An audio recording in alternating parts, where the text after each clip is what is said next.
दोस्तों, विश्व की सबसे तेज तलवार हमारी जिह्वा है और जगत के सबसे खतरनाक हथियार हमारे शब्द हैं, जो बिना किसी का खून बहाए लोगों को अंदर ही अंदर मार सकते हैं।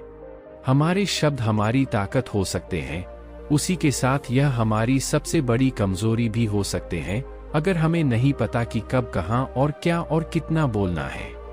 यदि हम सही समय पर सही इरादे के साथ सही शब्दों का प्रयोग करते हैं तो यह हमें एक सफल व्यक्ति बनाता है, लेकिन अगर हम सही समय पर सही इरादे से सही शब्दों का इस्तेमाल नहीं करते तो यह हमारे जीवन को नर्क से बदतर बना सकता है।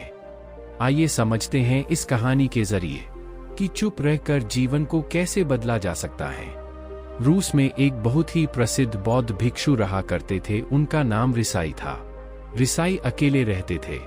दुनिया के शोर शराबे से दूर जंगल में वो रहते थे और वह बड़े ही ध्यानी और प्रभु भक्त व्यक्ति थे, इसलिए वह पूरे जापान में बहुत प्रसिद्ध थे।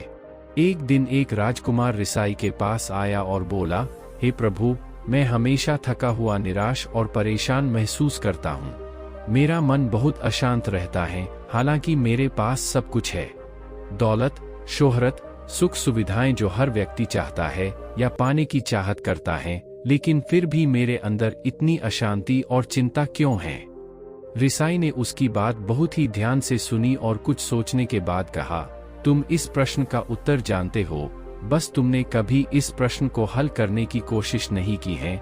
रिसाई ने आगे कहा, मैं एक खोज करना चाहता हूँ, क्या तुम मेरा साथ उसमें दोगे? इस खोज के बाद तुम्हारे जीवन में किसी भी तरह की अशांति और चिंता नहीं रहेंगी। यह बात सुनकर राजकुमार बहुत खुश हुआ। उसने रिसाई से कहा, बताइए मुझे क्या करना होगा? अपने मन के शांति के लिए मैं कुछ भी करने को तैयार हूँ।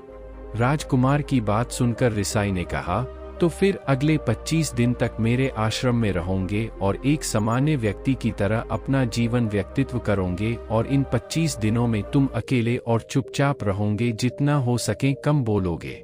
राजकुमार सहमत हो गया। पहले दिन राजकुमार को लगा कि उसका मन सामान्य से अधिक अशांत और विचलित है। उसके मन में तरह तरह के विचार आ रहे थे और वह आम लोगों की तरह जीवन जीने में असहज महसूस कर रहा था और उसे अंदर से बोलने की चाहत हो रही थी, लेकिन वह चुपचाप रहा। उसके मुंह से एक शब्द भी नहीं निकला। अगले दिन वह वैसे ही पूरा दिन चुपचाप बैठा रहा। अगले 2-3 दिन बस वह चुपचाप बैठे रहता, लेकिन रात होते होते उसे अंदर ही अंदर शांति का अनुभव होने लगा। उसके लिए यह अनुभव अजीब था। वह खुद से पूछ रहा था कि वह अंदर ही अंदर इतना खुश क्यों है। अगले दिन राजकुमार अकेला चुपचाप बैठा रहा और वह प्रकृति को निहारने लगा। वह पौधों को, फूलों को, आकाश में उड़ रहे पक्षियों को देख रहा था। वह अपने जीवन में पहली बार यह अद्भुत दृश्य महसूस कर रहा था कि उसके आसपास कितनी सुंदरता है। अब वह दिन भर प्रकृति की सुंदरता को निहारता रहता और ताजगी महसूस करते रहने लगा था। इसी तरह से 15 दिन बीत गए थे और उसके मन की सारी बेचैनी, सारी हलचल और सभी तरह के तनाव गायब हो गए। 20वें दिन की सुबह राजकुमार फिर से एकांत में बैठ गया और कुछ ही मिनटों में उसकी आंखें अपने आप बंद हो गई और वह गहरे ध्यान में चला गया। वह पूरे दिन वहीं पर ध्यान लगा के बैठा रहा और गहरे ध्यान में डूबा रहा। ना कोई शब्द, ना कोई चिंता। राजकुमार भीतर से असीम शांति और आनंद से भर गया। राजकुमार अपने बाकी के 4 दिन इसी तरह व्यतीत करने के बाद रिसाई के पास गया और उन्हें प्रणाम किया और बोला, हे भिक्षु महाराज, मुझे उत्तर मिल गया कि मेरे में इतनी उथल पुथल और चिंता क्यों था। मैं जान गया कि मेरा मन इतना अशांत और विचलित क्यों था। रिसाई ने मुस्कुराते हुए कहा, बताओ क्या उत्तर मिला तुम्हें? राजकुमार ने कहा, मैं जरूरत से ज्यादा बातें करता था। मैं किसी पर भी अपने शब्द और ऊर्जा व्यर्थ करता था। मैं दिन भर अपने लोगों से फालतू बातें करता और अकेले में उन्हीं लोगों के बारे में सोचता रहता था। ज्यादातर समय निगेटिव बातें सोचता रहता और इस तरह से मैं अपना समय बर्बाद कर देता था। ज्यादा बोलने और निगेटिव सोचने से मेरा मन अशांत और बेचैन हो गया था। इसी वजह से मैं किसी काम को ठीक से नहीं कर पा रहा था। जिसकी वजह से मैं हर काम में असफल होने लगा और फिर इन्हीं लगातार मिलने वाली असफलताओं की वजह से ही मैं उदास और चिड़चिड़ा हो गया। इन्हीं सभी चीज़ों के वजह से मेरा जीवन बर्बाद हो रहा था।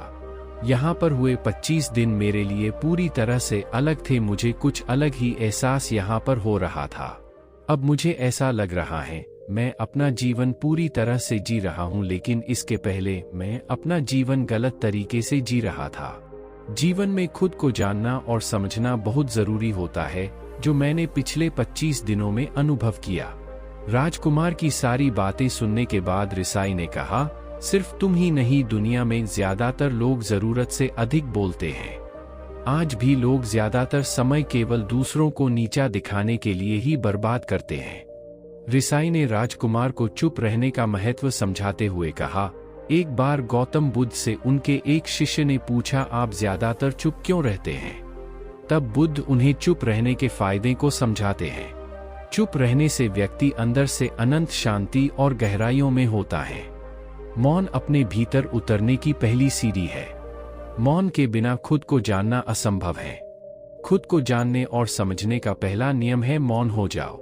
कम बोलने का कोई भी नुकसान नहीं है, लेकिन यदि आप ज्यादा बोलते हैं तो आप अधिक गलतियां करते हैं। अगर व्यक्ति कम बोलना शुरू कर दें तो संसार की 90% मुसीबतें अपने आप खत्म हो जाएंगी। जिसने मौन रहने की कला जान ली, वो भीड़ में भी अकेले रहने कला जान लेता है। एकांत में तो आदमी आनंदित रहता है, दूसरों की उपस्थिति ही तो बेचैनी पैदा करती है। चुप रहने की शक्ति से अधिकतर ऊर्जा को बचा लोगे। दोस्तों, इस कहानी से हमें यह सीखने को मिलता है कि चुप रहने में भी एक अद्भुत शक्ति होती है। अगर हम सही समय पर सही शब्दों का प्रयोग करते हैं तो हम अपने जीवन को सकारात्मक दिशा में बदल सकते हैं। चुप रहने से हम अपने आत्मा की गहराइयों में जा सकते हैं और अंदर से शांति का अनुभव कर सकते हैं। इससे हम अपने विचारों और भावनाओं को साफ करके अपने जीवन को सकारात्मक बना सकते हैं। चुप रहने की कला हमें सीखनी चाहिए ताकि हम अपने शब्दों का सही इस्तेमाल करके अपने और दूसरों के जीवन को सुधार सकें। दोस्तों, ये कहानी आपको अच्छी लगी है तो इसे शेयर जरूर करें। कहानी लास्ट तक देखने के लिए बहुत बहुत धन्यवाद। मिलते हैं फिर एक नई कहानी में।